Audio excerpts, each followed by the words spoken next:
학생들한테 교과서 안에 있는 내용은 그냥 그대로 넣어서 출제를 하셨고, 문제를 풀 때 마치 처럼 읽으면서 그 필요한 정보를 추론하도록 문제를 출제했기 때문에 그 문제 유형이 충분히 어렵게 출제가 될 수 있다는, 그런 학교들에 다녔던 학생들은 상대적으로 솔직히 말씀드리면 뒤처져 있는 거죠. 트레이닝 된 학생들에 비해서. 그런 격차를 줄이는 게. 오늘은 통합사회를 가르치시는 박지혜 강사님 모셨습니다. 안녕하세요. 네, 안녕하세요. 현재 미래탐구와 시대인재에서 통합사회 한국사 강의하고 있는 강사 박재라고 합니다. 저는 고대에서 석사와 학사를 마쳤고요. 졸업한 후에는 중학교랑 고등학교에서 강사로 근무한 경험이 있습니다. 그래서 아이들 세특도 써줘봤고 직접 출제를 해본 경험도 있기 때문에 수능 통합사회 내신이랑 연결해서 어떻게 잘 준비하시면 될지 말씀을 드릴 수 있을 것 같고요. 현재는 시대인재랑 미래탐구에서 자사고랑 특목고 학생들 반 위주로 강의를 하고 있습니다. 교육부가 지난 9월 2028학년도 수능 통합사회 예시 문항을 공개했는데요. 문항의 특징과 출제 방향 어떻게 이해하면 될까요? 우선 이 부분은 그 통합사회 수능 어떻게 준비하면 좋을지랑 연관지어서 이야기도 해볼 수 있을 것 같은데요. 제가 설명회를 할 때도 가장 많이 질문을 하시는 부분이 이거예요. 그래서 통사 수능 어떻게 나올 거냐? 우리 애는 지금 중학생인데 어떻게 준비를 해야 되냐고 많이 물어보세요. 근데 예시 문항이 공개가 됨으로써 제가 조금 더 구체적으로 답을 드릴 수 있을 것 같은데요. 크게 두 가지로 이야기를 해볼게요. 우선 첫 번째로는 가장 궁금한 게, 그래서 어떤 내용을 얼마나 심화해서 공부를 해야 돼? 요거잖아요. 내용 요소랑 관련이 있는 부분인데요. 지금 통합사회라는 과목이 현행 사탕 9개 과목을 합친 과목이기는 하지만 교육부 문서를 보면 모든 내용을 다 합친 게 아니라 핵심이 되는 개념만을 갖다가 구성했다고 이야기를 하고 있단 말이에요. 그래서 저는 어떻게 이야기를 하냐면은 모든 사탕 9개를 다 마스터하는 게 1등급을 받는 길이 아니라 어떤 사탕 과목에서 어떤 내용 요소를 끌어다가 지금 현행 통합사회 과목에 넣었는지를 아는 게 가장 중요하다고 생각을 하고요. 그런 연결고리를 파악을 하면 우리가 공부를 할 때도 요 단원의 요 내용 요소는 지금 수능에서도 요 정도 난이도로는 출제가 되고 있기 때문에 우리 애가 심화 공부를 할 때 또는 내가 심화 공부를 할 때 요 정도 내용 요소까지는 커버를 해야겠다라는 기준이 생길 수가 있어요. 그래서 첫 번째로 이 예시 문항을 보면서 내용 요소 말씀드릴 거고요. 두 번째는 문제의 유형입니다. 사실 제일 많이 걱정했던 게 통합사회가 이제 한국사처럼 변별력이 없어지면 어떡하냐, 요거를 많이 걱정을 하셨는데 제가 예시 문항을 보니까 사실 이제 그런 걱정은 안 하셔도 될 것 같습니다. 문제 유형을 보면 문제 인식이나 또 이 자료 이해와 관련된 문항도 나왔는데요. 사실 그런 것들은 거의 변별력이 없다고 보시면 돼요. 기본적으로 내용을 학습했다면 읽고 나서 다 풀 수 있는 문항이었고요. 변별력을 가지는 문항들은 어떤 게 출제가 됐냐면, 실제로 현행 통합사회 안에서는 내용이 굉장히 쉽기 때문에 내신에서는 아예 안 내시는 단원들이 예시 문항에서 굉장히 어렵게 나왔거든요. 예를 들면 산업화와 도시화 같은 단원이 지금 내신에서는 변별력을 가지는 문제로 출제가 안 된단 말이에요. 근데 이번 수능에서 낼 때는 그런 거를 좀 인식을 하셨는지 굉장히 어렵게 출제하셨어요.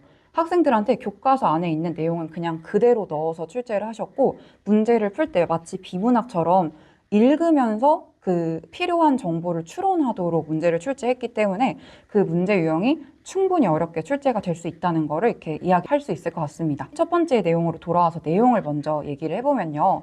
예시문항 출제 방향이라는 게 있어요. 교육부 문서 안에. 그럼 뭐라고 구체적으로 이야기를 하고 계시냐면, 현행 수능 사탕 과목 9개 과목의 핵심적인 개념을 바탕으로 통사를 구성했다라고 이야기를 하시고 있습니다.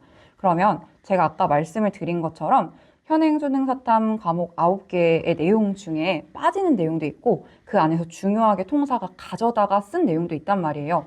그거를 교차 검토를 하면서 연결고리를 찾고 어떤 부분이 이렇게까지 심화돼서 나올 수 있겠구나를 파악하는 작업이 가장 주가 되고 기본기가 될 것 같고요. 현행 수능 사탐 과목 9개는 이렇게 구성이 되어 있어요. 크게 두 가지로는 사회과랑 도덕과로 구분이 되고요. 사회과 안에는 여기 나타나 있는 것처럼 지리, 일반사회, 역사 이렇게 세 개로 구성이 되고 있습니다. 각각 세분화된 과목을 보면 일사 안에 사문, 정치화법, 경제 이렇게 구성이 되어 있고요. 실제로 사회문화 같은 과목은 지금 현재 학생들이 제일 인기가 좋게 선택을 하는 과목이에요. 두 번째로 지리 안에는 한국지리, 세계지리가 있고요. 윤리 안에 학생들이 좋아하는 윤사랑 생윤. 그러니까 생윤은 특히 지금 사문이랑 비슷하게 선택자가 가장 많죠. 그리고 역사 안에는 세계사 동사가 있어요. 근데 많은 분들이 이야기하셨던 게 통사 안에 사실 이 세계사랑 동아시아사 내용이 많이 빠져 있었거든요. 그래서 예시 문항이 출제가 될 때도 분명히 뭐 경제 파트나 사문 파트 같은 게 어렵게 나올 것이고 역사는 많이 빠질 것 같아 라고 이야기를 했는데 실제로 예시 문항을 까보니까 교육부도 그걸 좀 인식을 하셨는지 자료 안에는 역사 문항이 굉장히 많았습니다. 제가 이따가도 말씀드릴 거지만 사실은 자료 안에 역사가 있었던 거지 문제를 풀 때는 그 역사 지식이 크게 변별을 가지진 않았거든요. 실제 답을 고를 때는 그냥 뭐 지리나 경제나 정치화법 지식이 있어야지만 답을 고를 수 있는 문항이어서 물론 역사가 들어가긴 했지만 그렇게 변별력을 가지지는 않을 것 같고요.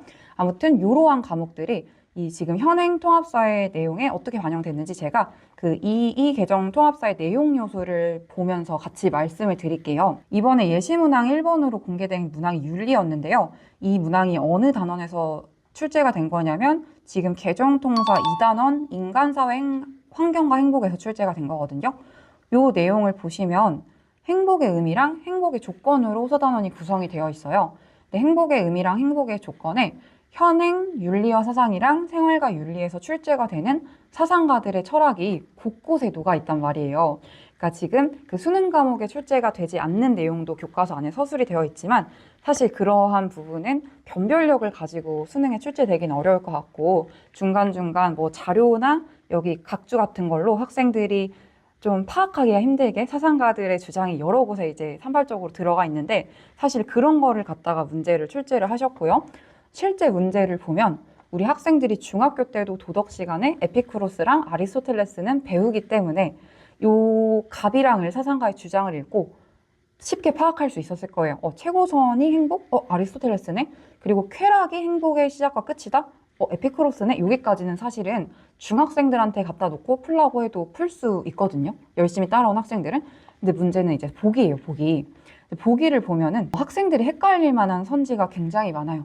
그러니까 예를 들면 이성의 능력을 발휘해야 행복에 이를 수 있다는 요 리을 선지가 정답이거든요. 그리고 실제로 지금 윤리와 사상 안에서는 이 에피쿠로스랑 아리스토텔레스를 서양 사상가 안에 같이 포함을 시키면서 요 선지 안에 있는 내용을 한 줄 한 줄 다 가르치고 있어요.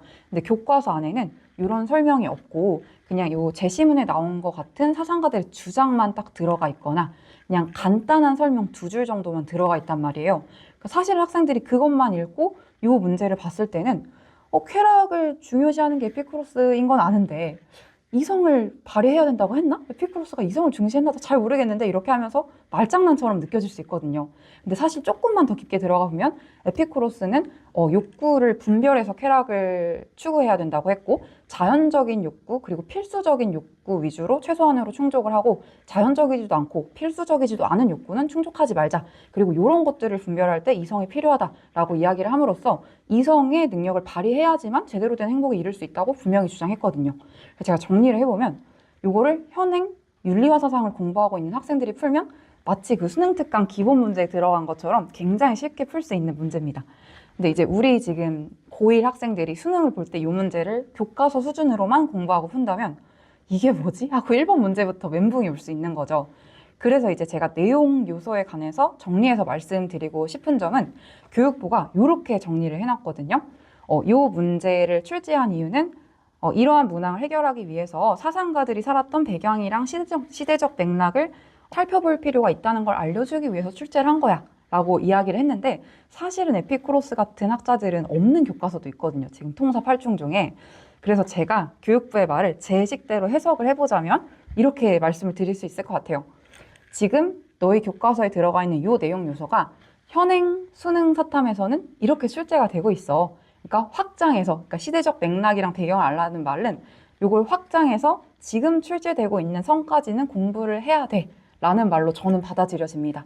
그래서 다시 한번 강조를 드리지만 나중에 수능 준비를 하실 때는 고1 때는 내신 준비를 열심히 하시는 게 최우선이고요. 수능 준비를 하실 때는 이전 기출들을 당연히 살펴볼 수밖에 없고 모든 기출을 보는 게 아니라 이렇게 연결고리가 있는 지점을 끌어다가 이런 선지가 출제가 됐었구나. 이런 개념은 교과서에 없지만 내가 확장해서 알아둬야겠구나 라고 정리를 해두면 내용 요소는 문제가 없을 것 같습니다. 두 번째로는 이제 문제 유형인데요. 요거는 예시문항 5번을 같이 보면서 들어주시면 굉장히 도움이 많이 되실 것 같아요. 제가 아까도 말씀드렸지만 모두 예상한 것처럼 경제나 지리 파트에서 엄청 어려운 문제가 나온 게 아니라 현재는 학교에서 너무 쉽기 때문에 선생님들께서 안 내시기도 하는 내신 파트, 특히 산업화, 도시화 파트를 변별력 있는 문제로 내셨거든요. 제가 이따 뒤에 가서도 얘기할 거지만 그 배점을 1.5점, 2점, 2.5점으로 하신대요. 그렇게 발표를 했는데 아마 예시문항 5번 같은 문제가 2.5점으로 가장 고득점으로 이렇게 배점이 될 것 같아요. 한번 이 문제를 보면 교과서 안에 나와 있는 개념은 문제 안에 다 있습니다. 예를 들면 도시화 과정은 초기 가속화, 종착화로 나눠지는데요. 여기 다 들어가 있고요. 도시화의 진행 과정은 산업화 과정과 굉장히 밀접한 이 관련이 있는데 그것도 문제에서 설명을 하고 있어요. 학생들은 문제를 풀기 위해서 어떤 정보를 그럼 도출을 해냈어야 됐냐면 지금 문제에서 준 정보가 2022년 도시화율이 일본, 한국, 타이, 네팔 순으로 높아 라고 했고요. 지금 문제에서 근데 도시화율은 산업화율이랑 굉장히 밀접한 관련이 있어 라고 한 걸 통해서 여기 직접적으로 써져 있진 않지만 학생들이 읽고 나서 아 그럼 산업화 비율도 일본, 한국, 타이, 네팔 순이구나. 요거를 1차적으로 도출을 해냈어야 됐고 마치 비문학 같죠. 이렇게 옆에다가 써놓은 다음에 그 밑에 있는 표를 보면 4개국의 국내 총생산 비율이 있는데 이게 부문이 다 다르거든요. 그러니까 세로축을 보면 제조업이고요. 2차 산업이죠. 가로축을 보면 농립어업이라 1차 산업이에요. 그러니까 우리 학생들 교과서 안에 1, 2, 3차 산업이 어떤 걸 포함하고 있다는 건 구분이 되어 있어요.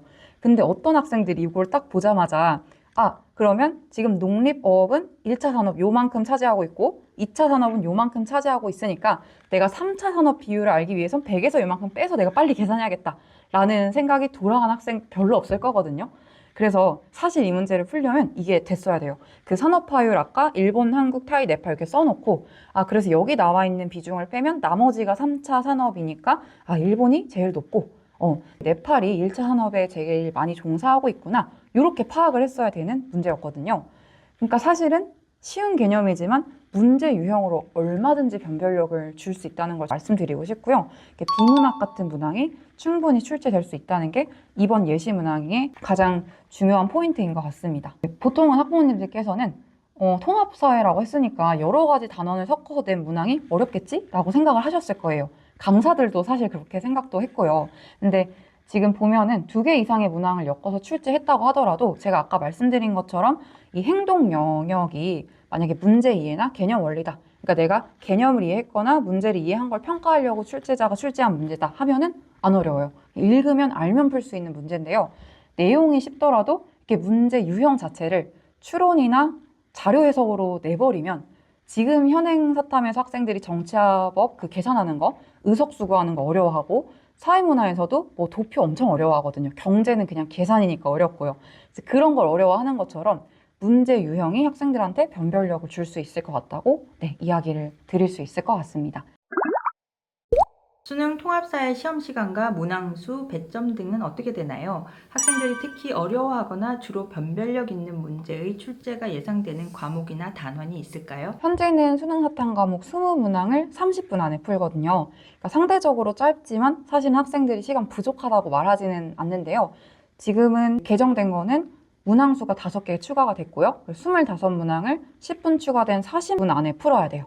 그래서 어떤 사람들은 40분이 너무 긴 거 아니야? 라고 이야기를 하시는데 방금 예시문항 5번처럼 변별력이 있는 문제가 추가돼서 출제가 된다면 학생들이 국어 문항 풀 때도 계속해서 읽어야 되니까 시간이 좀 필요하잖아요.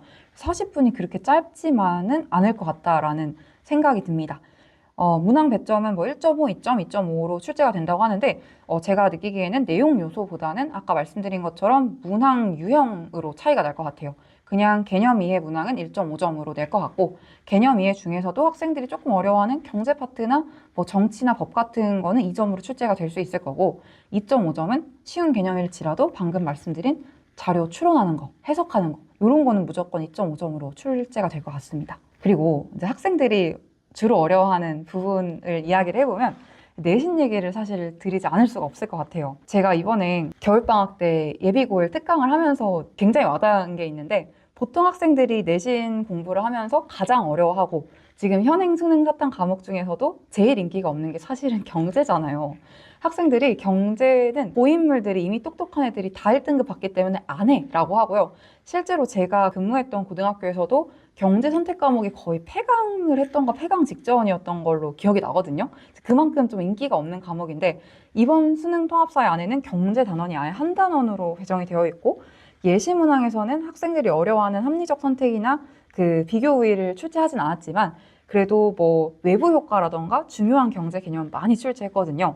경제를 어려워하죠. 근데 제가 느낀 거는 대치동이나 분당에서 수업을 하다 보면 뭐 100명이 있으면 그중에 5명 정도는요.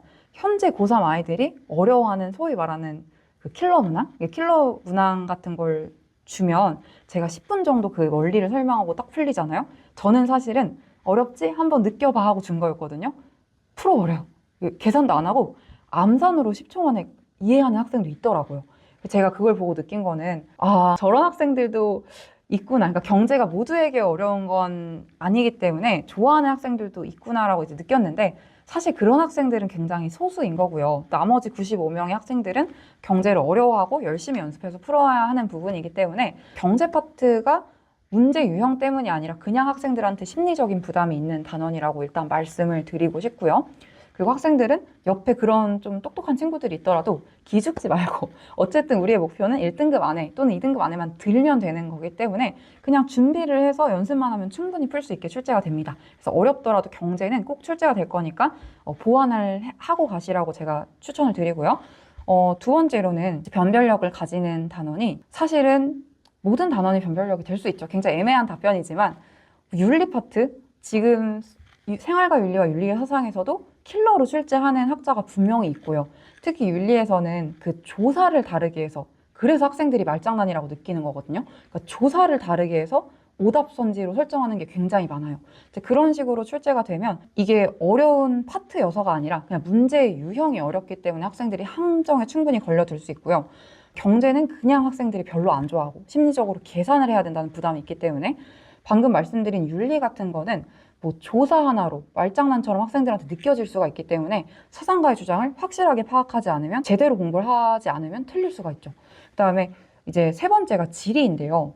지리는 제가 사실은 수강생들 중에 여고생들이 많아서 제 표본의 기준을 두고 한번 이야기를 드려보자면 여학생들은 지리를 굉장히 싫어해요. 왜 그런지 저도 모르겠는데 남학생들은 윤리를 조금 싫어하는 측면이 있거든요.